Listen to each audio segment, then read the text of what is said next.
end the reign of this poor administration. This cohort believes that the current crisis constitutes a failed revolution. Honorable members, the president is fond of hope. The following timeline reflects this obsession. From 2019, the word hope appears not less than 15 times in his multiple sonor addresses to the nation. The president is perpetually hopeful. It is not hope, regrettably, that will address the widening Gini coefficient and income per capita divide in the country. Hope will not get us secure electricity. Hope will not reverse the impact of load shedding on businesses and farmers who continue to be the hardest hit by this calamity. We need decisive leadership, not hope. We know under President Mbeki that the interests of the country took precedence over those of ANC membership. President Mbeki would not have created an electricity department for fear of firing a dismal energy minister. Where is the Mbeki courage, the Mbeki foresight? Honorable members, it is this courage and foresight which saw a budget surplus of 0.6% of GDP back in 2007. Honorable Chair, the president must lead with a firm hand. The president has to realize that given that the South African coal is competitive on the world market, Eskom will be affected by increases in coal exports. To deal with this, the president must urgently proclaim coal as a strategic resource in order to disconnect the domestic market price from the export price. This will be a temporal measure pending the maintenance of Eskom's power plants.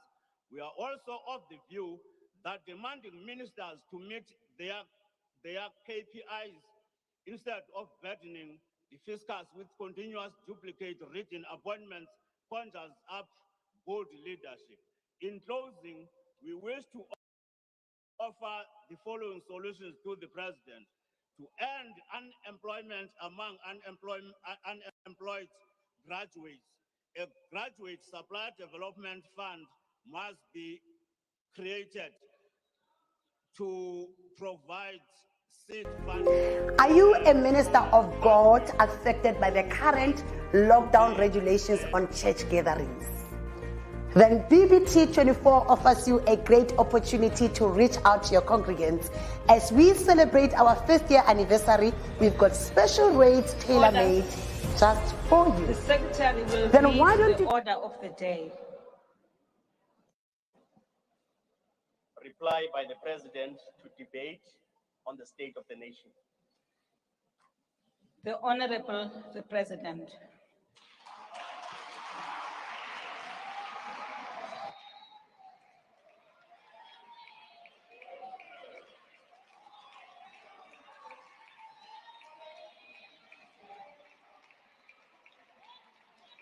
Thank you. Thank you.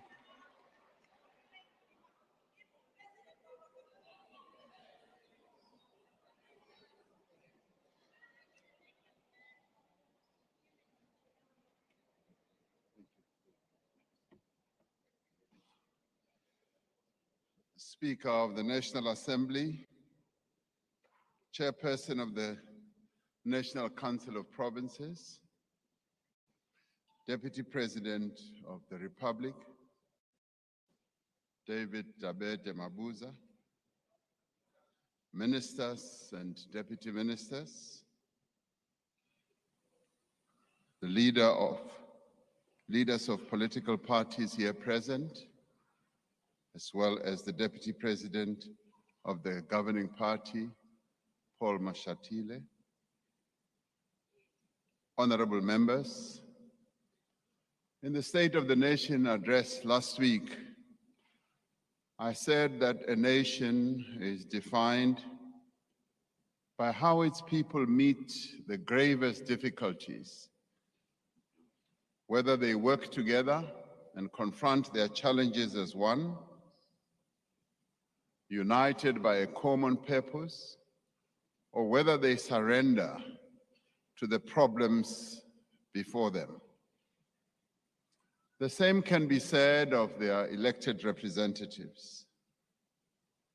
As we, the elected representatives of the people of our country, gathered here in this house, we have to ask ourselves whether we are able to work together to confront the challenges of our nation, united by a common purpose, or will we be consumed by our differences and in doing so, surrender to the problems that beset our country? The debate on the State of the Nation address over the last 2 days has done much to emphasize our differences and to reveal the extent of political contestation in our society. In a way that is to be expected and even welcomed, in a vibrant and robust democracy like ours, we must expect such contestation. The debate has raised important issues and some constructive suggestions have also been put forward. But there are those in this house who, instead of being what I would call merchants of hope, have cast themselves as merchants of despair. They have determined that their political fortunes are best served by depicting our country, South Africa, as being in chaos, instead of being parties that acknowledge the challenges and that are determined to work together with all of us to find solutions. Rather than present a balanced assessment of the state of the nation, they have instead resorted to dishonest and self-serving rhetoric.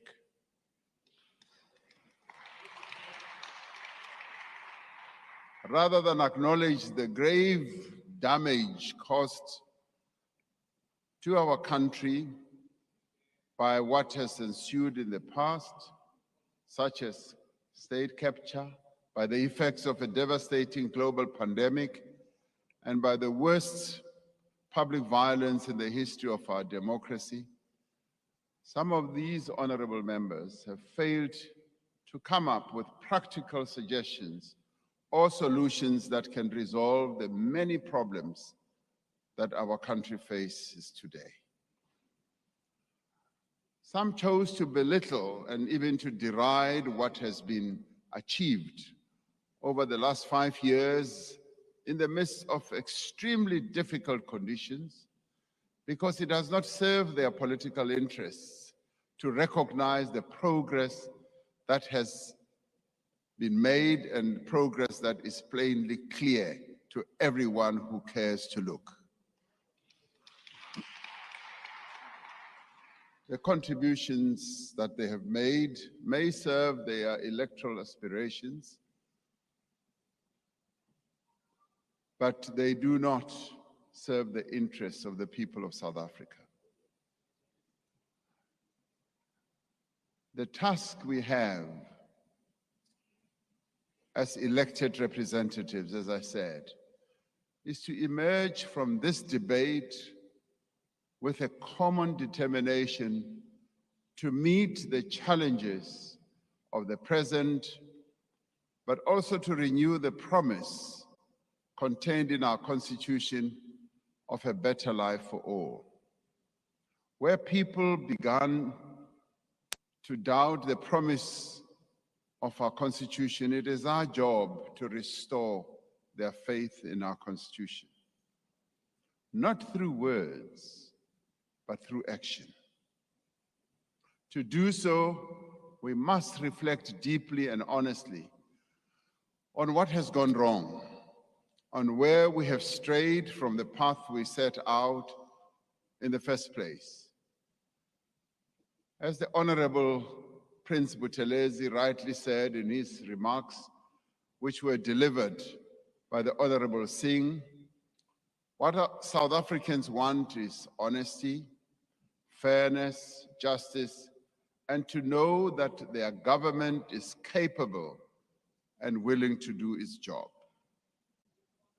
At the same time, we must reflect on the progress that we have made, and real progress. And we must concentrate on the actions that we need to take now to overcome the challenges that face us. Nobody can deny the distance we have come over the past 5 years, nor can anyone deny that our country has been struck by successive crises that have severely impeded our efforts to improve the lives of our people as we would have wanted to. We inherited a state hollowed out by corruption and malfeasance and an economy in steep decline. Since then, we have rebuilt the capability and restored the independence of institutions that are essential in our democracy, institutions that had been weakened. We have reinvigorated entities like the South African Revenue Service, the National Prosecuting Authority, the Special Investigating Unit, to fulfill their mandates effectively without fear or favor. That we have done. The tireless work of the State Capture Commission and the Investigating Directorate is now bearing fruit in the prosecution of those alleged to have been involved and responsible for state capture. We faced up to the worst global pandemic in a century and marshaled an unprecedented response to save lives and to protect livelihoods. We implemented a new social grant which has reached more than 11 million people. We supported over 5 million workers who would otherwise have lost their jobs and provided tax relief and direct support to thousands of businesses and helped them to survive.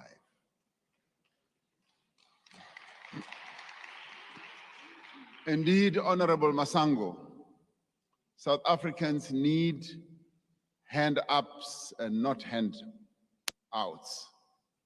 That is why our unprecedented expansion of public employment programs has proven to be a great success, and they've also proven to be an effective tool for mitigating unemployment when not enough jobs are being created by the economy. The presidential employment stimulus has created work and livelihood opportunities for 1 million people to date, most of whom are young people. We have implemented far-reaching economic reforms to restore confidence in our economy, and that is why investors are looking at our country with great interest and many of them investing. We've opened the way for private investment in electricity generation for the first time and released spectrum to harness the potential of the digital era. For a province like the Northern Cape to have attracted 100 billion rand in investment in just a matter of 3 years must mean that something is cooking and happening. We have successfully mobilized new investments in factories, production lines, call centers, and the Western Cape is teeming with a lot of call centers that are being set up here. It's largely because of the work that is being done by the national government, whether you like it or not.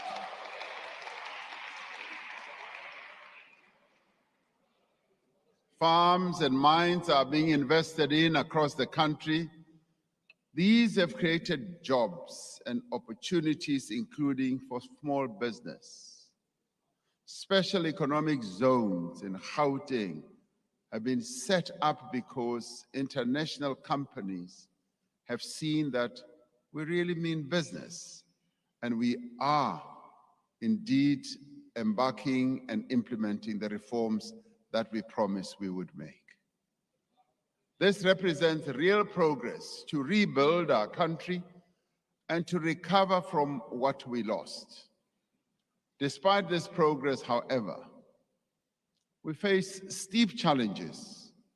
South Africans are worn down by power outages, water supply interruptions, rising crime, and instability in local government. That, we admit, several speakers in the debate raised the need for effective and urgent implementation of the tasks outlined in the State of the Nation address to address these challenges decisively over the next year. Now, the ANC is not the only party that is in government, in various entities, government structures. And one of the speakers here stood up and said, just be careful that as you throw stones, do remember that you also live in a glass house, because the same could be happening to your side as well. And we do not need to go through a litany of the various failures that we are experiencing at local government level. And this affects all parties that are also in government in various centers. The important thing, though, is for us to realize that we have a common problem, and we've got to find common solutions, rather than to stand here and throw stones. Foremost amongst the actions that are needed for the resolution of our challenges clearly is the electricity crisis. As we said during our address last week, we do not need another plan.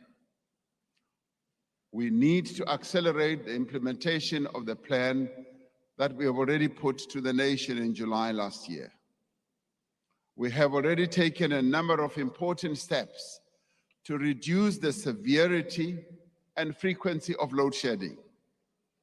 The measures which the Minister of Finance will announce in a week's time in his budget will boost the rollout of rooftop solar by business and households. To end load shedding, however, we must shift gear. A crisis of this nature demands a coordinated response, and it demands urgent action. That is the reason why I'm appointing a minister in the presidency, and the reason why a national state of disaster has been declared.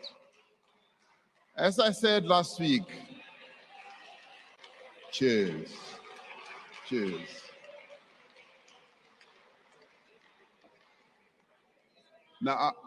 Now, focused attention requires us to do a whole number of things. And as I said last week, this new minister will assume responsibility for overseeing the various aspects of the electricity crisis response. The minister will be responsible for driving the various actions being coordinated by the National Energy Crisis Committee to end load shedding as a matter of urgency. The reality is that the resolution of the energy crisis requires effective coordination across several departments and public entities. It requires the undivided attention of a political principal who does not need to split their time, their energies amongst different important responsibilities.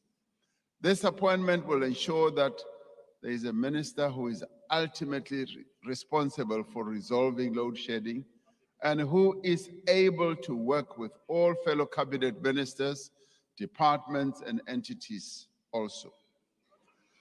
Some have suggested that the appointment of the minister will cause confusion and fragmentation, and that it might also result in turf wars amongst the ministers who deal with energy and ESCOM. That is not the case. This minister will be focused day in and day out only on addressing the load shedding crisis, working together with the management as well as the board of ESCOM. The minister will be leading the National Energy Crisis Committee and interacting with all other departments in a spirit of cooperation or cooperative governance. The Minister of Mineral Resources and Energy deals with matters of energy policy as well as mineral resources. Beyond the energy crisis that we face, the restructuring of government will be effected to enable entities that fall under various departments to be properly located in those departments. And the Minister of Public Enterprises is executing the recommendations of the Presidential Review Commission, as well as the State-Owned Enterprise Council that I appointed, in relation to the ownership and governance of state-owned enterprises. That function should be completed in time as we continue with the restructuring of government. The Minister of Public Enterprises will therefore continue to work on the restructuring of ESCOM as well as other state-owned enterprises until then, with the focus that the Minister of Electricity will have on load shedding and the work that is being done by ESCOM and the board. I do believe that we stand a much better chance to address this overriding challenge and crisis that our country faces. And through this effort, we should be able to bring load shedding to an end. As Minister Mantashe said, urgency of execution and delivery is paramount. We don't have the luxury of time. Now, several speakers in this debate have argued that the national state of disaster is unnecessary, or that it will allow for abuse of the system, and some have even suggested that it will allow for the abuse of financial resources. This includes some leaders in this very house in the opposition, such as the Premier of the Western Cape, who as recently as last month was writing me a letter and holding media briefings calling for a state of disaster to be declared. Now, the Honorable Brink yesterday called the Disaster Management Act a dangerous weapon in the hands of incompetent ministers. This is the same Disaster Management Act that made it possible for us to take decisive, effective, and agile responses to deal with COVID-19.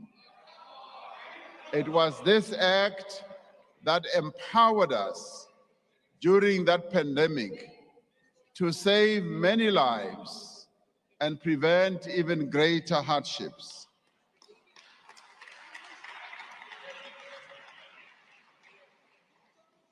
It is this Disaster Management Act that we have on our statute books that has on numerous occasions enabled us to provide urgent relief and support to people affected by floods and other natural disasters. The state of disaster that was declared last week will be used to mitigate the social and economic effects of load shedding and accelerate the measures that are necessary to close the shortfall in electricity and nothing else. As I said in the State of the Nation address, we will ensure that environmental protections and technical standards are maintained and that procurement is undertaken, yes, with transparency and proper oversight. We will use the state of disaster to rid of unnecessary bureaucratic obstacles that stand in the way of urgently bringing new generation capacity onto the grid. And we will use it to ensure continuity in the provision of critical services and supply chains and to address the impact of load shedding on businesses and on households. As we build on an electricity system that will meet our energy requirements into the future, we need to dispel some of the myths that have been circulating and that have been repeated even here about the path that we are taking. We need to dispel this idea that we are abandoning coal as a fuel source. We should all remember that coal-fired power stations provide 80% of our energy source right now and will therefore continue to provide the bulk of our baseload supply into the future. Even as people in international forums have asked me, I've said we've just built 2 mega power stations, Kusile and Medupi, that generate some 8,000 megawatts at great cost. And there's just no way that we are going to shut those 2 power stations down. There's just no way that we are going to do that. And I've told them that, insisting that we are, however, committed to a future energy mix that consists of a diversity of energy sources, including coal, renewables, nuclear, gas, hydro, battery storage, biomass, and other forms of energy. We must dispel the idea that unbundling of ESCOM into 3 separate entities is out of step with the international trends. The reality is that over 100 countries, including China, Germany, and Russia, have established independent transmission and system operation companies. We need to dispel the claim that creating a more competitive, efficient, and sustainable electricity generation market threatens the ability of the state to provide affordable electricity to its citizens. In fact, it enhances it. On the contrary, the reforms we are undertaking will improve the ability of the state to provide power to the people now and into the future. And the power we want to be able to provide to our people is affordable power. Our priorities in 2023 are to decisively resolve the electricity crisis, to reduce unemployment, and to root out corruption and crime. Yet, as we confront the most immediate and pressing challenges facing our country, we must also plant the seeds for future growth. We must ask ourselves not only where are we as a country, but what kind of a country we want to be. We need to undertake other essential work now so that we can build beyond the crisis and, yes, lay the foundation for a better future for all South Africans. As a country with a young population, we have enormous potential for growth and development. The most effective way to harness that potential is through ensuring equal access to quality education. In the State of the Nation address, we outlined some of the work underway to improve access to quality early childhood development. This is being supported by progress in basic education, where schools in poorer areas are showing improved performance, and thanks to greater government support. We are developing vocational education and training opportunities and implementing new ways to fund workplace training programs so that we develop the skills that the economy needs. And through the Presidential Youth Employment Intervention, we are creating opportunities for young people to more easily access opportunities for employment, for training, for entrepreneurship, and work experience. By the same measure, access to quality healthcare and indeed better health itself are necessary to improve our people's lives and build a successful society and a more productive economy. We are committed to the provision of quality healthcare for all, regardless of their ability to pay. We will therefore progressively implement the National Health Insurance, the NHI, as soon as necessary. As soon as the necessary legislation is approved by this Parliament. In the meantime, we are preparing for its implementation through the National Quality Improvement Plan and putting in place the necessary staffing as well as the funding that is required. We are improving the quality of care in our clinics through the Ideal Clinic program, using the capabilities of the electronic vaccination record system that we developed for COVID-19. Now, the Department of Health will introduce an electronic health record solution to improve management of health records throughout the country. As our country and the world recovers from COVID-19, we are strengthening the fight against the HIV pandemic that we have been engaged in for more than 3 decades. While we have made remarkable progress in fighting HIV, as well as tuberculosis, new infections are still occurring at unacceptable rates, and we continue to record deaths that could have been prevented. We are also working to combat non-communicable diseases like diabetes, hypertension, and cancer.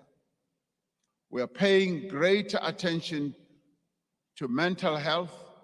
According to the World Health Organization, around 1 in 5 South Africans suffer from mental health disorders. Our starting point must be to raise awareness as well as to combat stigma around mental health so that people are able to seek and to receive mental health services. Beyond that, we need to dedicate more resources and qualified professionals to the provision of such services.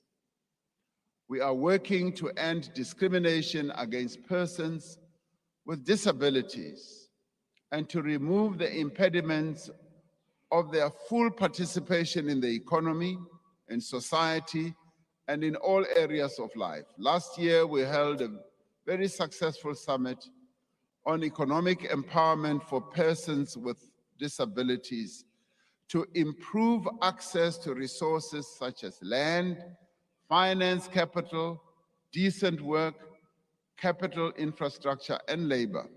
This year, we plan to continue this work by dealing with barriers to transport for persons with disabilities and ensuring that government institutions make reasonable accommodation for persons with disabilities in the workplace. The Honorable Holomisa has raised the issue of pensions of civil servants and military veterans from the former TBVC states. These are indeed issues that need to be considered. The Deputy President heads a task team on benefits for military veterans, which has a work stream on pensions. I have asked this task team to provide a report on this matter. And I've also asked the Minister of Finance to set up a team to look into the issue of pensions for civil servants from the TBVC states. So that work is going to get underway. And I'd like to thank General Holomisa for having raised this matter. He raised it as a real issue that needs to be addressed, and that I saw as a very constructive issue that he raised during the debate. Thank you, General, for raising the issue in the way that you did. Building beyond the crisis means addressing the fundamental threat of climate change and strengthening our country's resilience to future disasters. The ambitious carbon emission targets that we have set are essential to the future well-being and prosperity of the people of South Africa. Unless we act now, alongside other countries of the world, our country will experience ever more frequent and ever more severe weather conditions. More lives will be lost, more people will be displaced, and living conditions will worsen. This picture was even better put before us by the Premier of Mpumalanga, who spoke so eloquently about how Mpumalanga is addressing the issue of climate change and what the dangers of not addressing climate change are. And they don't only touch on the livelihoods of people, but they also touch on the health of people as well. Through the work of the Presidential Climate Commission, the Presidential Climate Finance Task Team, led by Mr. Daniel Minele, government departments and stakeholders, we have developed a clear, just, and inclusive path towards a low-carbon economy and society. Now, as we work to reduce emissions, we must undertake adaptation measures to counter the effects of climate change and design our cities, our towns, our rural areas to be more resilient in the face of adverse weather events. And this is where we need real good planners for our cities outlay, even for our rural areas. We need town planners, we need engineers that are going to be aware of what climate change ravages are doing to the topography of our country. We will be reviewing our disaster management architecture to make sure that it is adequately equipped to respond to floods and other natural disasters going forward. Building beyond the crisis also means rebuilding our infrastructure. Several speakers in the debate spoke about the poor state of much of our infrastructure. And in many cases, they are right. Investment in the construction and maintenance of our infrastructure has been declining over many years. Since taking office, we have taken important steps to reverse that trend. Through Infrastructure South Africa, we have focused on building the capacity within the state to design, to prepare, and to implement infrastructure projects. You will recall that in the State of the Nation address, I did cite this as a major challenge. Now, through the Infrastructure Fund, we have sought new approaches to also funding infrastructure, drawing on a diversity of sources. We are also undertaking structural reforms in energy, in water, in our ports and railways that will enable greater investment in these vital industries. We have significantly increased the budget allocated to infrastructure across the government. And as I indicated in the State of the Nation address, significant road, water, housing, and other projects are underway, and the Minister of Finance will, as he outlines his budget, be able to focus on this as well. To succeed in all these efforts, we need to ensure that the state has the necessary resources, that it has the necessary capacity and all the skills that it can master to be able to execute all its plans. We are taking important steps to professionalize the public service across all spheres to ensure that the right people are appointed and are placed in the right positions, that they are held accountable and they are empowered to provide the best possible service to the people of our country. Further to this, I'm directing that all infrastructure and service departments conduct skills audits within a short space of time. These audits must not just tell us what training officials think they require, but must help us understand where critical skills exist in those departments to effectively deliver infrastructure and services.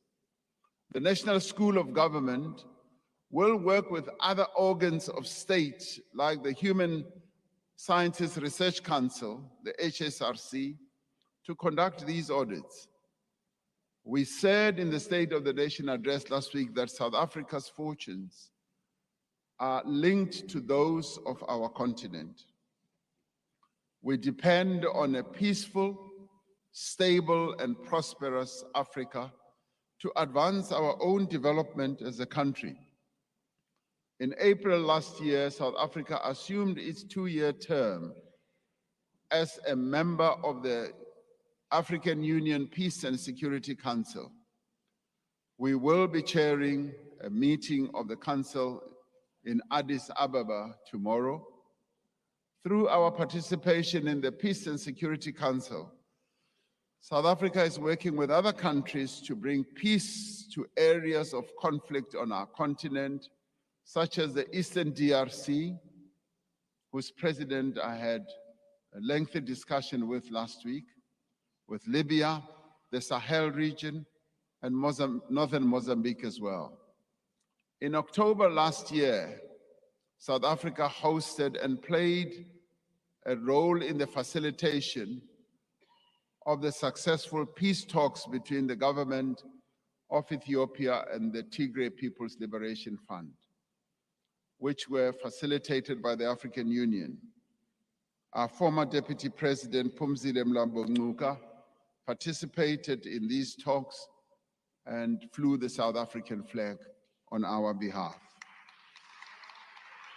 We will continue to provide whatever assistance we can to the resolution of conflict and peace keeping on our continent.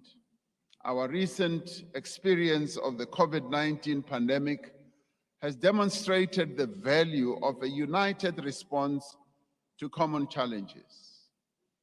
As the African Union Chair in 2020, South Africa led the continental response to COVID-19, overseeing a continent-wide strategy, setting up innovative online platforms to provide access for all countries on our continent, including countries such as the Caribbean, and mobilizing international funding and securing over 500 million COVID vaccines for the continent. Now, as chair of the African Union COVID-19 Commission, we continue to lead the continent on health security matters as a means of preventing and responding to the pandemic and plan for future pandemics as well. We are working as co-chair of the Access to COVID-19 Tools Accelerator, together with the World Health Organization and other organizations, to develop a global platform that will enable rapid development of and equitable access to tools needed to respond to any future pandemics at a global level as well. These are part of the concerted efforts to ensure that Africa and the global community are adequately prepared for any future health emergencies. While much of this work does not find its way into the headlines, the reality is that these are efforts that are necessary for the development and transformation of our country. While others make a lot of noise on the sidelines, the reality is that this government is building the future today. As a government, as we move on, honorable members, the values contained in our Constitution are essential in shaping the South Africa that we want. The Constitution of our country calls for a society that is based on human dignity, the achievement of equality, and the advancement of human rights and freedoms. And it calls for the accountability, responsiveness, as well as openness in government. These values provide a sense of purpose and direction for all of us, individuals, families, and communities, and a shared vision of what is important and meaningful to us. To live up to these values, to fulfill this bold vision in our Constitution, we must honor them in our own lives as well. We must treat one another with respect, with integrity, with dignity, with responsibility, but importantly also with compassion.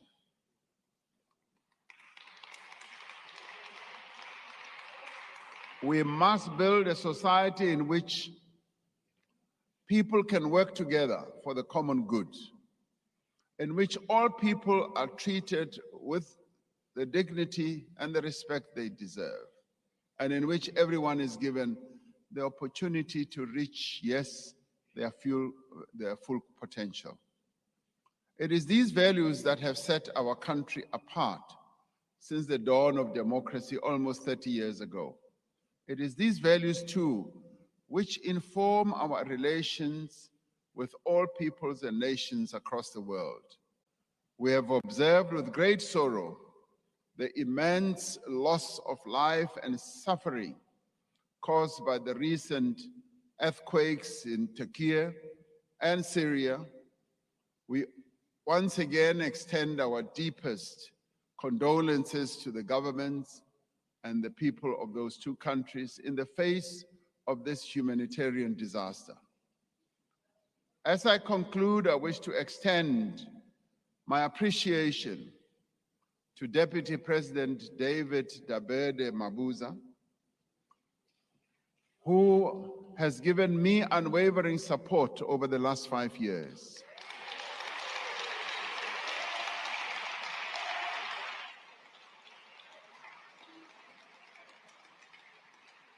Not only has he given me support as president, he has been working side by side with me over these past 5 years and has executed the tasks that I have allocated to him, tasks such as heading and leading the South African National AIDS Council, the extensive engagements that he has had with military veterans, the job and the task that he has had in engaging with traditional leaders throughout the country on critical issues such as communal land and also their ability to execute their work as an important structure in the state. He has supported peace-building efforts in South Sudan and led processes around land reform, amongst other things. Deputy President David Mabuza has indicated his wish to step down from his position. This is a request I've informed him I'm considering and attending to, and I would like to thank him for the work that he has done for this nation and for all of us.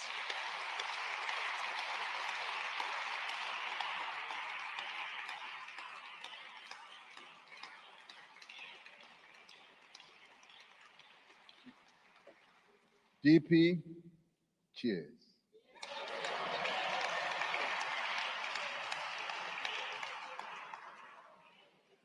I also wish to extend my thanks to ministers and deputy ministers that I'm privileged to work with.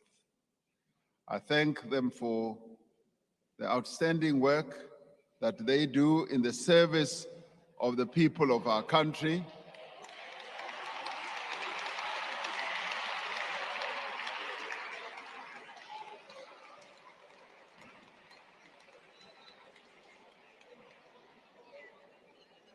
I also wish to thank the premiers of our country, all 9 premiers, from the Western Cape right through to Limpopo. Even you can applaud on the other side. I have really thoroughly enjoyed working with our premiers. Yes, I am sure. Almost, at the very least, 2 to 3 times a year, we hold our Presidential Coordinating Council meeting, and we exchange views on a number of issues. And I've always found our premiers very creative, very energetic, and full of ideas, such as being able to write letters to me and say, "President, declare a state of disaster."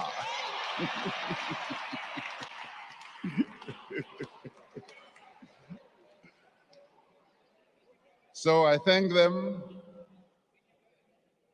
I also I'd like to extend my gratitude to our Directors General. The Directors General and DDGs are the real engine of our government, and I'd like to thank them, together with a number of other officials in our government, and indeed those hordes of people who work in our government system, from the cleaners to the gardeners right up to the top. And I'd like to thank the advisors, my advisors as well, and the staff in the presidency for their hard work. And I'd like to thank my protectors as well.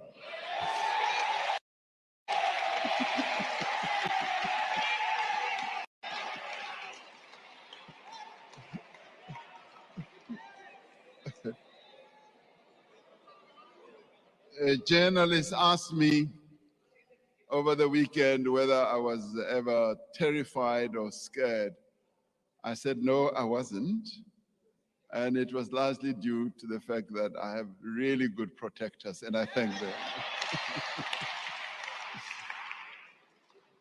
Finally, let me thank all of you, leaders of various political parties, and all of you as members of Parliament.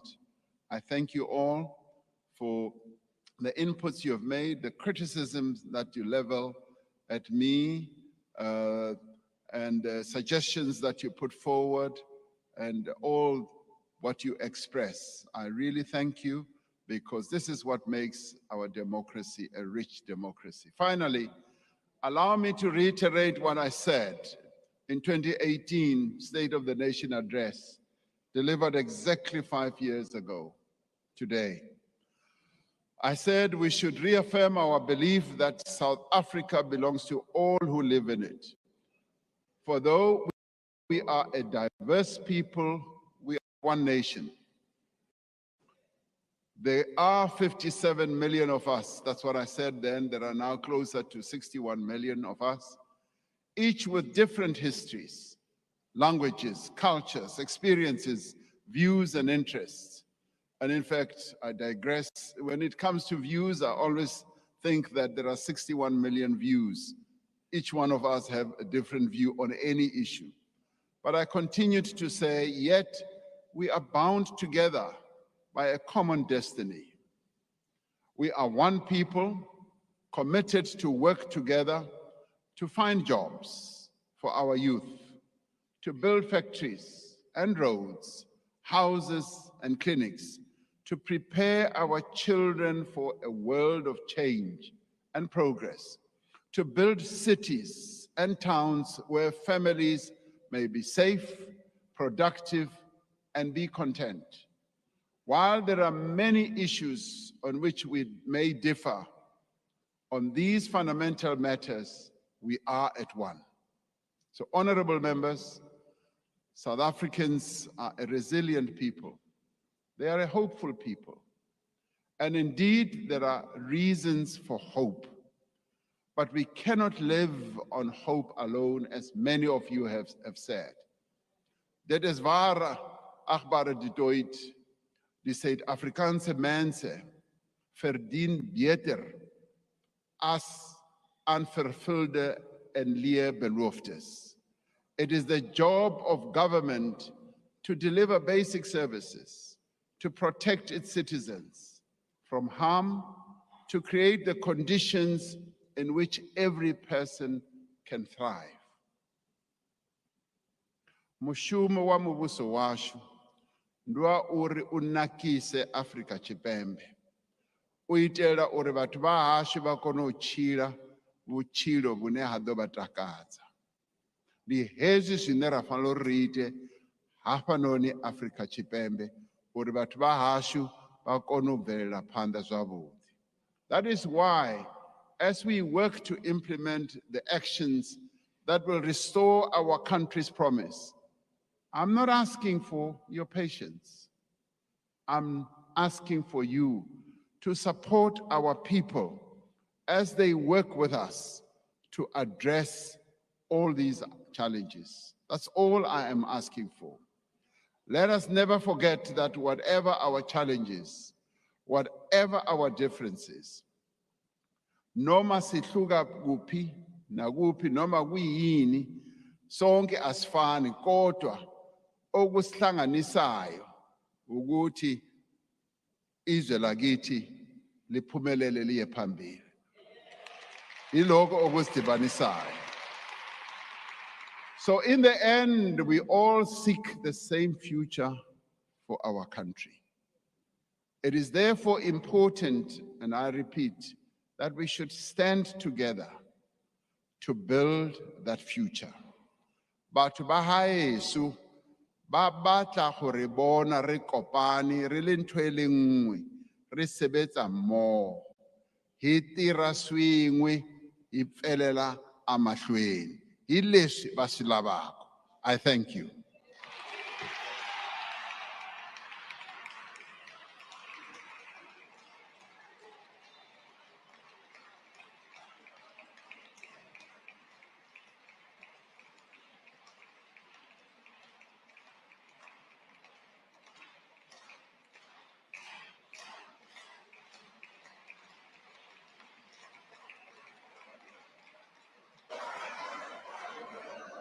Thank you very much, honorable members.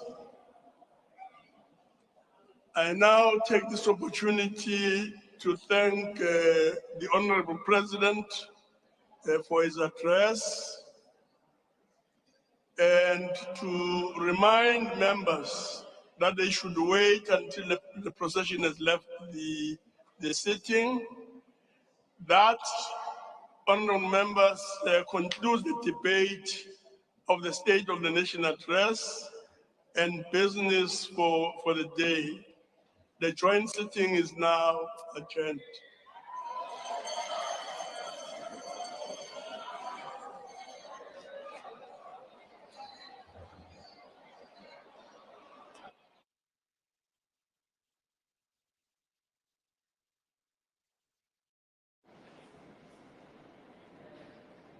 Viewers, as you can see, the State of the Nation address reply has just been delivered by the state president as he sought to not only reflect on the commitments that were made or the comments that were made from various other political parties, in fact, all 14 political parties that are represented in Parliament. The president obviously took this opportunity to remind all political parties and all members of the political parties that are represented in Parliament of the imperative of unity, that the development landscape in our country really requires unity rather than actually mudslinging and finding fault with one another. But that's where we are. Tempinkosi, your thoughts? Yes, well, the one thing that I've been taking out from the president's speeches is the message of unity. He Absolutely. doesn't leave out that message of unity. He's just reminded the South Africans what he said when he delivered the State of the Nation address in 2018, that South Africa belongs to all who live in it. And it's further asked that we be patient as we allow the government to address the challenges that are currently confronting our country. And Indeed. clearly, government cannot do it alone. We need to Absolutely. stand together as a country in unity, because that is the only way, seemingly, that will overcome the challenges that are currently facing our nation. So Absolutely. the president has listened to all the issues that were raised, has taken in all the issues that were raised, he welcomed the issues that were raised by members, and he's promised that he's not going to leave those issues lying.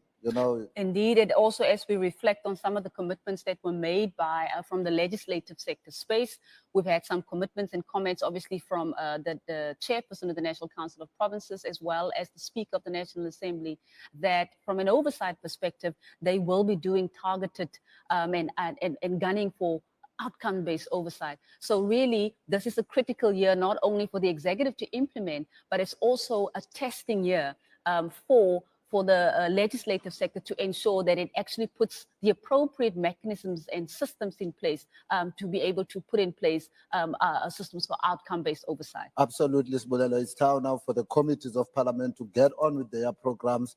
Commitments have been made. President has outlined, yes, we wait next week for the Minister of Finance to put budget to those commitments, but it's really also time for the committees of parliament to get ready with the programs. We are in the final year of this administration, so it's really time for parliament to exercise the oversight that is expected from and that is, the of course, institution. its constitutional mandate.